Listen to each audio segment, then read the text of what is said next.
seja qual for a área da sua vida que você precisa viver uma transformação, não peça opinião de ninguém, faça tudo em secreto e em particular. E se porventura alguém não acreditar, a Bíblia ensina: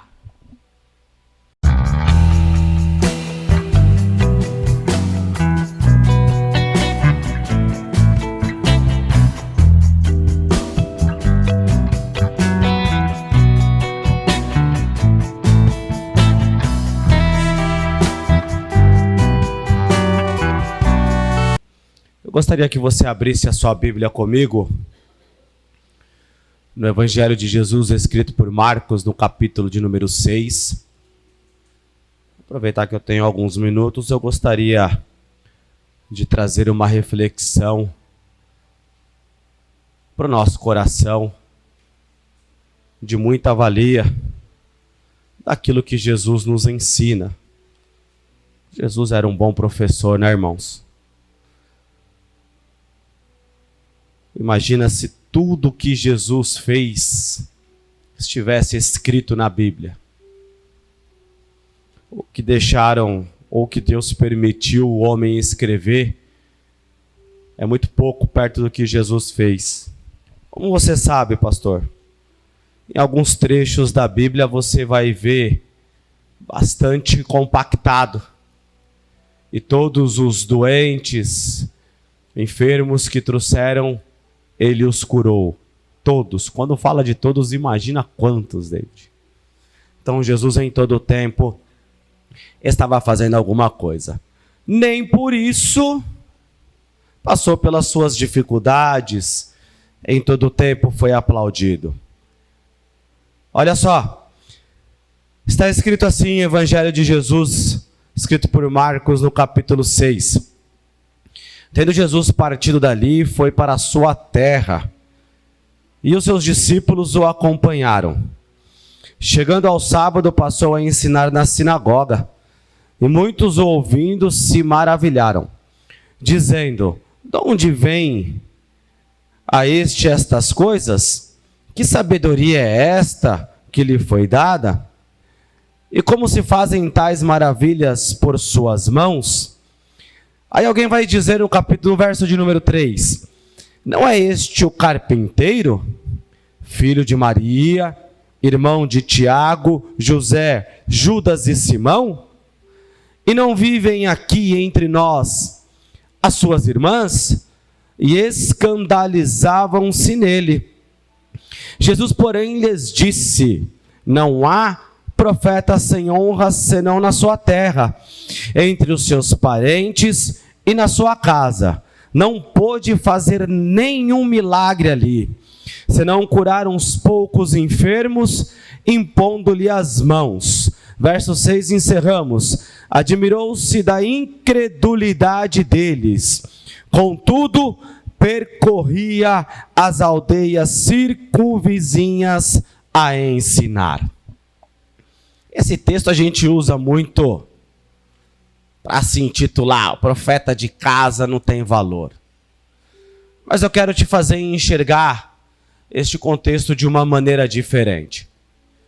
Desde o nascimento de Jesus, nós estamos falando de um acontecimento muito significativo, muito especial, porque Jesus, ele já começa não sendo obra da carne. Jesus, ele não vai ser gerado pelo pecado adâmico, da maneira em que nós fomos gerados. A palavra de Deus vai dizer que Maria, sua mãe, uma jovem simples, vai ser chamada de agraciada. E dentro do ventre dela será gerado alguém, fruto do Espírito Santo.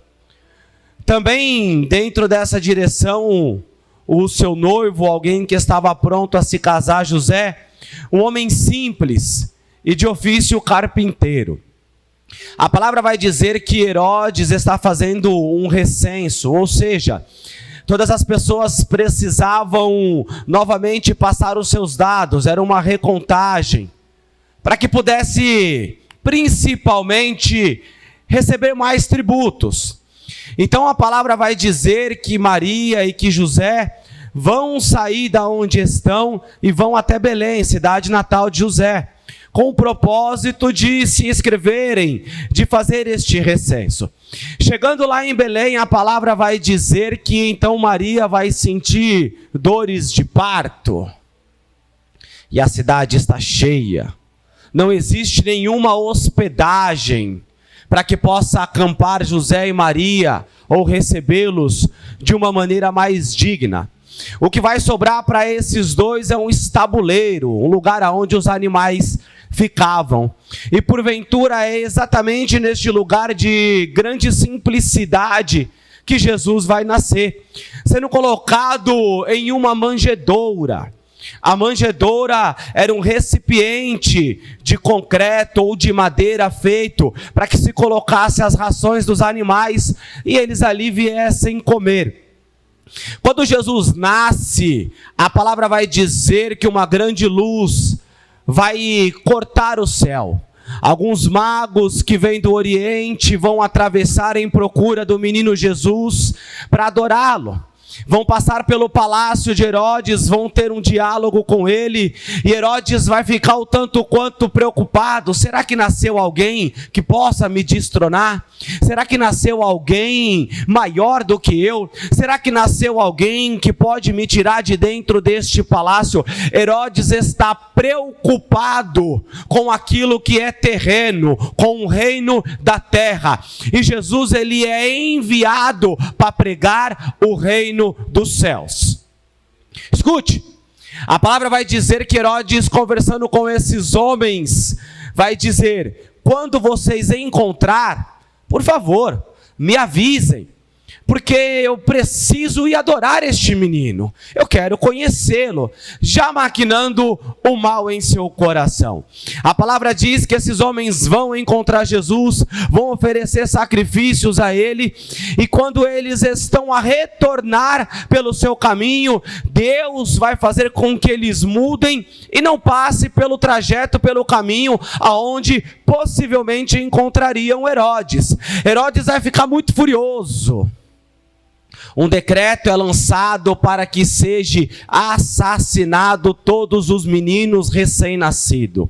O que resta agora para José e Maria é pegar Jesus e se refugiar no Egito. Durante algum período eles vão ficar até que Herodes venha morrer.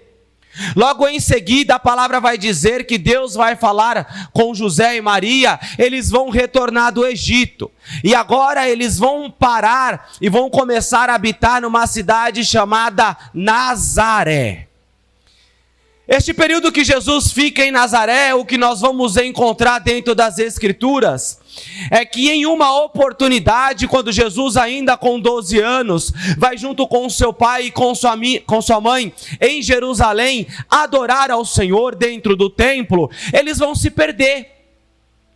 Quando eles dão conta que Jesus já não está mais próximo, e vão procurar pelo menino, ele está dentro da sinagoga, ensinando pessoas de muito conhecimento, pregando a palavra, falando do amor de Deus, e aquilo é maravilhoso para todos que estão vendo, inclusive quando os seus pais encontram e vê que a situação que ele está é uma situação de ensino. Dali para frente nós vamos ver um corte dentro do período da vida de Jesus. Esse período nós vamos entender que é o período que ele vai se capacitar como um carpinteiro. Por quê? Porque Jesus vai passar este período da sua vida como qualquer ser humano normal. Trabalhando, estudando, aprendendo uma profissão. E Jesus vai aparecer novamente no cenário bíblico aos 30 anos de idade para ser batizado por João Batista e então dar início ao seu ministério. Agora Jesus começa a caminhar na terra, trazendo sinais e maravilhas, para que as pessoas que o vejam fazer tal coisa, identifiquem-o como o Messias, aquele que Isaías havia profetizado há alguns anos atrás. O que você vai ver Jesus fazendo para chamar a atenção, é fazendo com que coxos se levantem, é fazendo com que cegos voltem a enxergar. E é também expelindo o demônio de pessoas que estavam endemoniadas. Quando nós chegamos em Marcos, no capítulo de número 5, exatamente sobre isso que Jesus está fazendo. Ele vai curar um endemoniado. Logo em seguida, você vai ver que Jesus vai passar pela casa de Jairo, vai curar uma mulher enferma da sua hemorragia, do seu fluxo de sangue. Pensa num dia corrido para Jesus. Quando Jesus sai da casa de Jairo, a palavra fala que 2 homens cegos vão atrás dele, filho de Davi, mostrando conhecimento, mostrando que de fato ele era alguém que herdaria o trono, reconhecendo ele ser o Messias. E Jesus segue, esses homens insistem, Jesus vai curar também, restaurando a visão destes 2 homens, entra em Nazaré. E é sobre isso que eu quero falar. Depois de muitos anos, Jesus vai voltar para a cidade aonde ele cresceu. Jesus vai voltar e vai entrar na cidade aonde todos viram ele mexer com madeira, como um carpinteiro, como um jovem aprendiz, como um profissional da carpintaria. Só que agora Jesus não entra, missionária Paloma, dentro de Nazaré e não vai procurar a matéria-prima, a madeira, para exercer a sua função. Agora Jesus volta diferente, querendo curar, querendo libertar, querendo fazer sinais e querendo fazer maravilhas em meio dos seus antigos vizinhos. Quando as pessoas veem Jesus falando na sinagoga, o seu conhecimento, a sua sabedoria chama muito atenção. E é óbvio que quando alguém se destaca em algum lugar, existe o burburinho, existe o comentário. Olha, que sabedoria, olha, que inteligência. Mas de onde vem? Como pode executar tantos milagres? Até que no verso de número 3, alguém vai se manifestar para dizer: mas espera aí, não é o filho do carpinteiro? Os seus irmãos não são Tiago? E as suas irmãs não residem conosco? A primeira coisa que eu quero falar com você: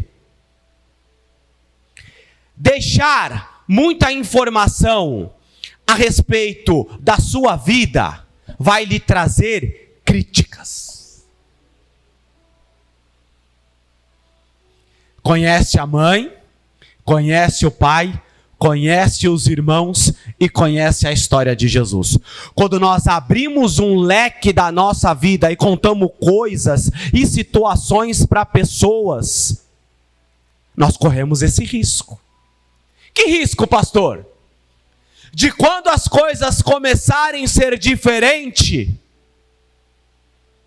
isso retornar para nós. De você, feche a sua boca e não fale acerca do seu processo de transformação. Feche a porta do teu quarto e quando for orar, ore em secreto com ele e ali coloque todas as suas necessidades, dificuldades e os seus desejos. Deixe tudo guardado em particular, o que você está vivendo para melhor. Sabe por quê? Porque quando você volta a um lugar que você passou um grande período da sua vida e todos lhe conhecem, eles vão querer ver você da maneira que você saiu ou até mesmo pior. Se você voltar melhor daquilo que você deixou, eles começam a apontar. E eu duvido que mudou. Não tem jeito. Não vai viver nada de diferente. Não vai conquistar nada.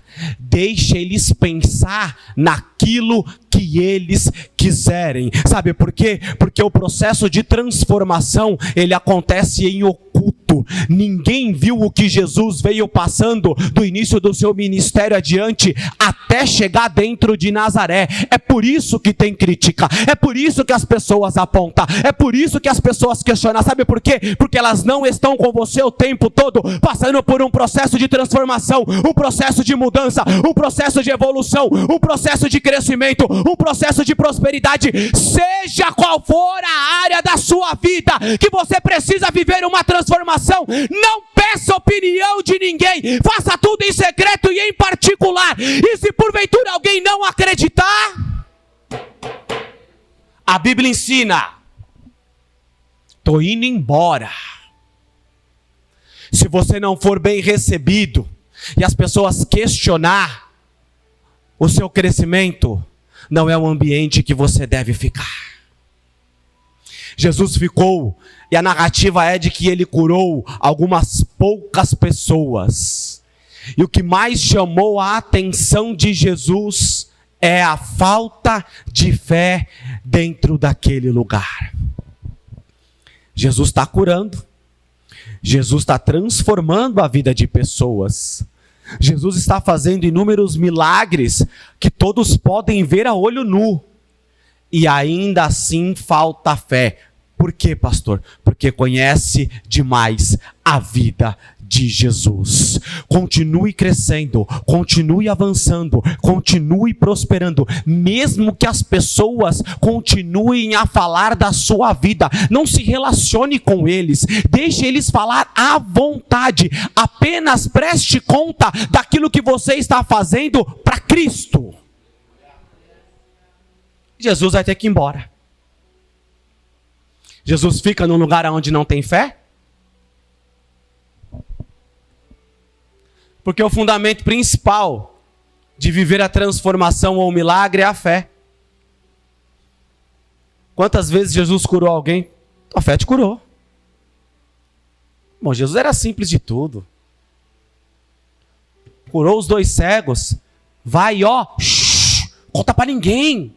Precisa falar. Só vive o milagre.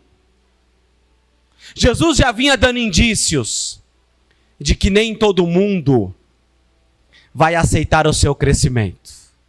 Para as irmãs virem adorar o Senhor, quando você começar a ser rejeitado, é porque alguém enxergou crescimento na sua vida. Quando você começar a ser criticado por pessoas que te conhecem, é porque elas estão enxergando uma evolução na sua vida. Quando as pessoas que te conhecem a fundo começarem a te menosprezar, é porque elas estão enxergando alguma coisa diferente na sua vida. Talvez o que aquele povo queria era que Jesus entrasse em Nazaré, procurasse um martelo, prego, serrote, um pedaço de madeira e voltasse a ser um carpinteiro. Mas agora ele volta como Messias, cheio do poder de Deus, cheio da autoridade, cheio de graça, fazendo coisas miraculosas no meio do povo. E é isso que eles não aceitam. Não. Poderia vir de qualquer um, menos do filho do carpinteiro. Poderia vir de qualquer um, menos do filho da Maria. Poderia vir de qualquer um, menos de você.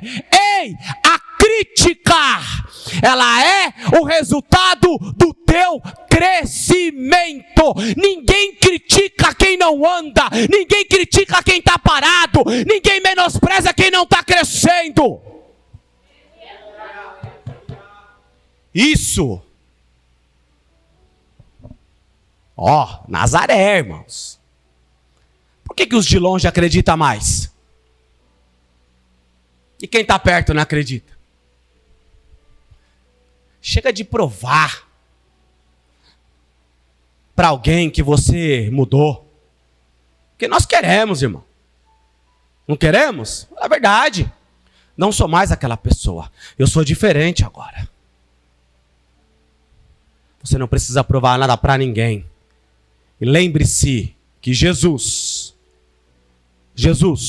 o maior líder terreno, Jesus, o maior professor na terra, Jesus, aquele que é chamado e foi o Filho de Deus encarnado, sofreu críticas, sofreu perseguição, sofreu inúmeras situações. E o final do trecho do texto, olha só, e estava admirando da incredulidade deles. Olha o final, parte B do versículo para me encerrar. E percorreu as aldeias vizinhas ensinando. Jesus parou de pregar? Jesus parou de curar? Jesus abandonou o seu ministério? Jesus falou, não quero mais, estão me criticando, era para me aplaudir, era para bater palma para mim. Cheguei naquele lugar, as pessoas já falaram assim, nossa, era o carpinteiro, filho do carpinteiro, agora está pregando. Não, criticaram. Quer saber de uma coisa? Não me importa o que você fala a meu respeito, eu continuo adorando, eu continuo pregando, eu continuo anunciando as boas novas, eu continuo andando na terra, eu continuo me santificando, eu continuo avançando como homem e como mulher de Deus. As irmãs vêm adorar ao Senhor. Vai parar? Porque colocaram o dedinho? Vivi, se eu fosse parar todas as vezes que alguém fala que eu só grito, vocês não tinham pastor? Mas eu ia gritar do lado de fora do mesmo jeito. Não olhe para as críticas. Se elas chegaram até você, elas servem para te encorajar a continuar crescendo dentro do Evangelho. Não se intimide com aquilo que os outros vão falar a teu respeito. Apenas avance como um cristão na terra, em nome de Jesus.